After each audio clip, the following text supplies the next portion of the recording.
नमस्ते, प्रणाम दोस्तों। मैं वैष्णवी, मैं पूजा कलावती, सभी का स्वागत है। आइए एक बहुत प्यारा सा आप सभी के बीच लाए हैं विवाह गीत। जैसा भी लगेगा कमेंट कीजिएगा, फुलराज के साथ सपोर्ट कीजिएगा।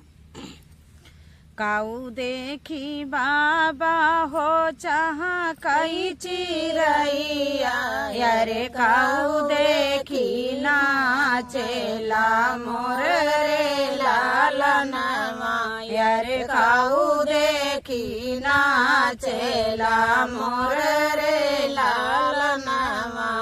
काऊ देखी बाबा हो चाहा कई चिरैया, यारे काऊ देखी नाचेला मोर रे लालनवा, यारे काऊ देखी नाचेला मोर रे लालनवा।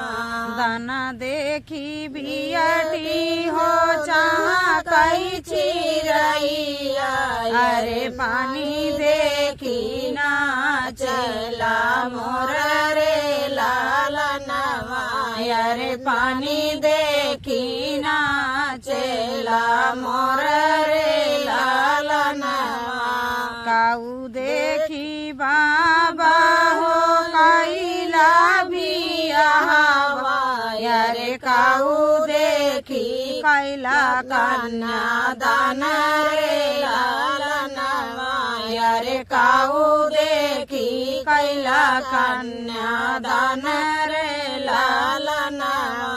गारी देखी बियटी हो कैलऊ बियाहवा, यारे बारा देखी कैलऊ कन्या दान रे लालनवा, यारे बारा देखी कैलऊ कन्या दान रे लालनवा।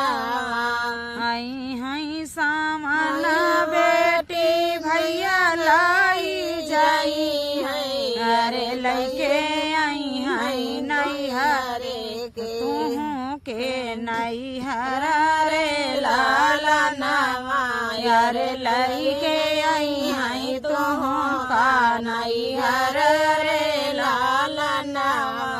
भैया जे नहीं आई हई मोरे बाबा, यारे नाचे उठा बजाई सना मोर रे लालनवा, यारे नाचे उठा बजाई सना मोर रे लालनवा, यारे नाचे उठा बजाई सना मोर